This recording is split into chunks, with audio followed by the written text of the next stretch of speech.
The crystal shattered against the Persian rug, spraying a red spiderweb of Pinot Noir across the white wool. I stood there, clutching the silver serving tray, the apron tight around my waist like a noose. "Oops," Tiffany said, though her wrist had flicked forward deliberately. She inspected her perfect manicure, bored. "This is why you don't own nice things, Morgan." My father didn't scold her. My mother just sighed, rubbing her temples. "Morgan, clean that up before it sets." I didn't move. I didn't apologize. I just looked up. Standing in the arched doorway, gripping her cane like a weapon, was my grandmother Eleanor. And she had seen everything. Before I tell you what my grandmother did when she saw the shattered glass, drop a comment and let me know where you're listening from and what time it is for you right now.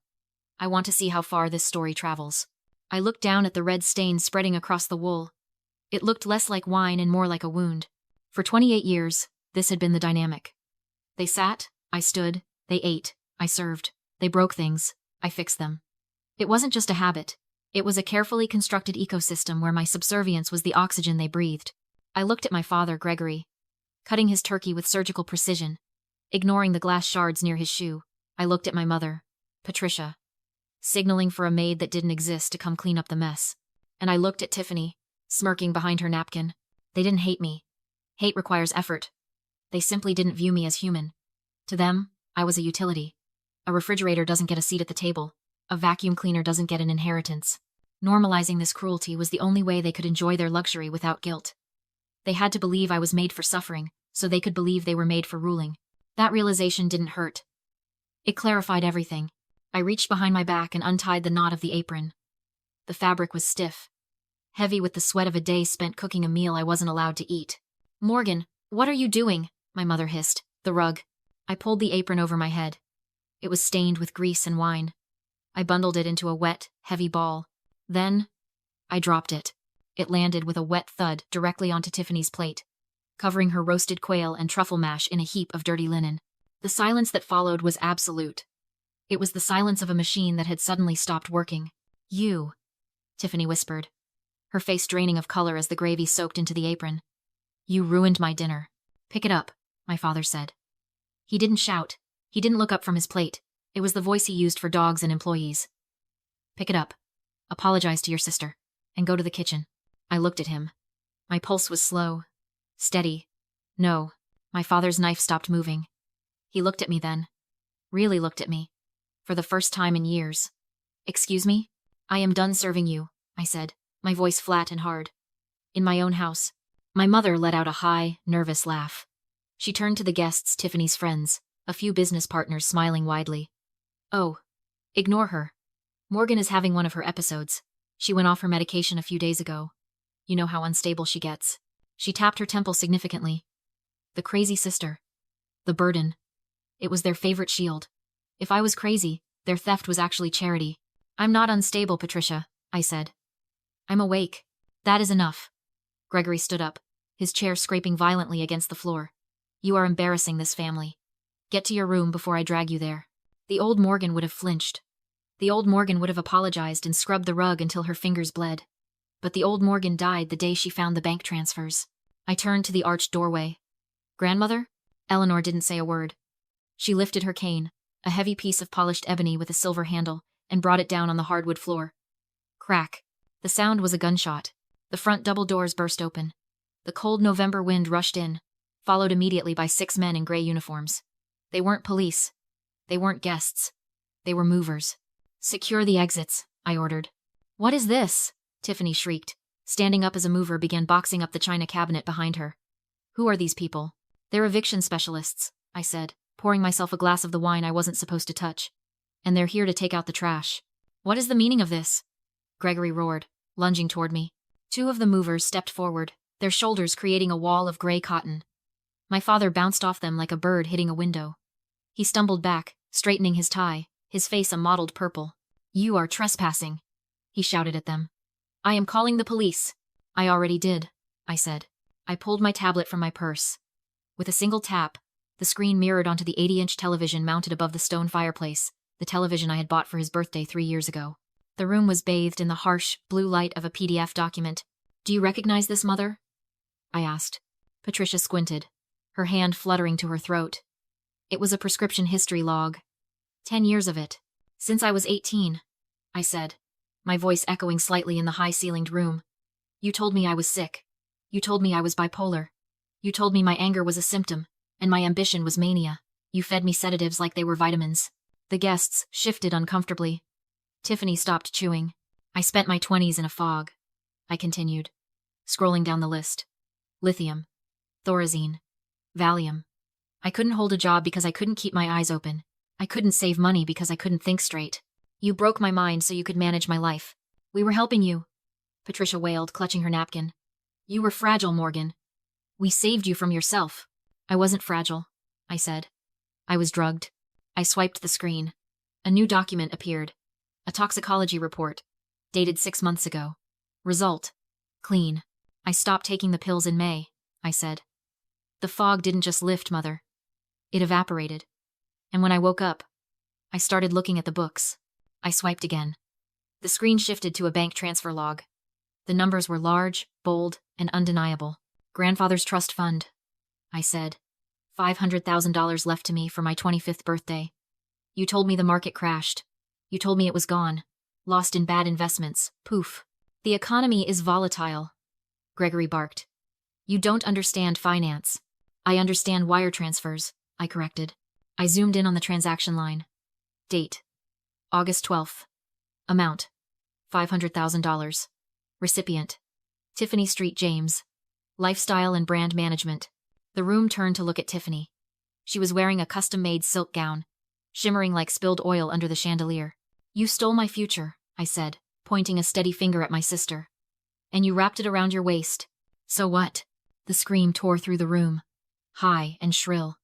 Tiffany stood up, her chair crashing backward onto the floor. She grabbed her wine glass crystal, heavy, and hurled it at the television. It struck the screen with a sickening crunch. The glass exploded. The image of the bank transfer fractured into a spiderweb of glitching pixels, but the numbers remained visible, distorted but damning. I needed it, Tiffany shrieked. Her face twisted into a mask of pure entitlement. I am a brand, Morgan. I have followers. I have an image to maintain. You sit in your room and read books. What were you going to do with $500,000? Buy sweaters? Tiffany, sit down, Gregory hissed, looking at the guests. No. She stomped her foot, a petulant child in a thief's dress. She's boring. She doesn't know how to spend money. I turned that cash into influence. I turned it into this party. I did you a favor. Patricia stood up, weeping theatrically. She reached out toward me, her hands shaking. Morgan, please. We did it to protect you. Money is a burden. It changes people. We wanted to keep the family together. We bought this house so we could all live here. It was for you. Stop, I said. It's true, Patricia sobbed. We love you so much we didn't want you to worry about finances. You loved my money, I said. You just hated the person it was attached to. Gregory laughed. It was a dark, wet sound. He walked over to the sideboard and opened a drawer. He pulled out a thick leather folder. You think you've won because you have a tablet? He sneered. He held the folder up like a shield. You forget who you are dealing with, Morgan. I anticipated this. You act out. You have episodes. That is why I have this. He slapped the folder onto the table. Durable power of attorney, he announced, grinning at the movers. At Eleanor, at me. Signed by Morgan herself 4 years ago. Granting me full control over her assets, real estate, and medical decisions due to her condition. He looked at me with eyes that were cold and dead. You are mentally incompetent in the eyes of the law, he said. This is my house. That was my money. And you are trespassing on my property. Now, get out before I have you committed. He smiled, thinking he had checkmated me with a piece of paper. He didn't know I had already burned the board. That document, I said, pointing at the leather folder, is dated October 14th, 2019. The same week you told me I had a nervous breakdown because I caught you shredding my acceptance letter to law school. Gregory smirked, tapping the cover. It's notarized, Morgan. It stands.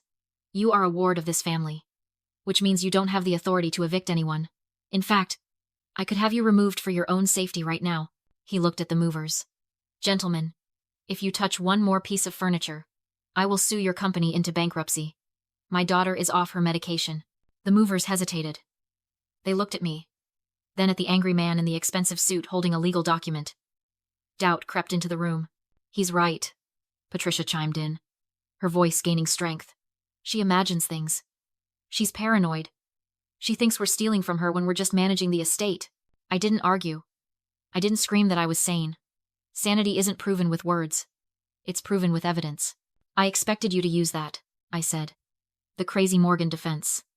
It's your favorite play. I tapped the tablet again. The shattered screen flickered, then cleared. A new video file loaded. You managed my life so well, I said. I wondered how you planned to manage grandmother's. What? Gregory's smugness faltered. I pressed play. The audio boomed through the surround sound speakers, crisp, clear, undeniable. It was a recording from the master bedroom. Dated 2 weeks ago. On the screen, Gregory was sitting on the edge of the bed, loosening his tie. Patricia was at the vanity, removing her jewelry. Video Gregory. How much longer does she have? The doctors said 6 months. But she's tough as an old boot. Video Patricia. Too long. If she waits until next year to die, the estate tax changes. We lose 20%. The room went dead silent. Even the air seemed to freeze. Tiffany's friends, who had been whispering, stopped breathing. Video Gregory. We don't wait. We do what we did with Morgan. We find a doctor who will declare her incompetent. Dementia. Senility. Whatever sticks. The video played. Patricia's voice laughed lightly. She's getting forgetful. A little pill mix-up. No one would question it. We put her in a cheap state facility and keep the assets for Tiffany's launch. Gregory smirked. To the nut house. Like granddaughter. Like grandmother. I paused the screen on his laughing face. In the room, the real Gregory was pale and speechless. Patricia covered her mouth in terror. They weren't looking at me. They were looking at Eleanor. My grandmother sat perfectly still. Then she turned to her son.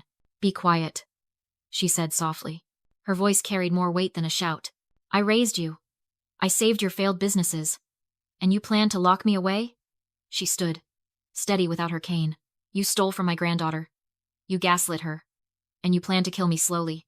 She picked up the power of attorney folder and ripped it apart, scattering the pieces at Gregory's feet. You have no power. She looked him in the eye. I never finalized the deed transfer. I wanted to see if you were worthy. She stepped beside me. You are disinherited. Effective immediately. Gregory laughed nervously.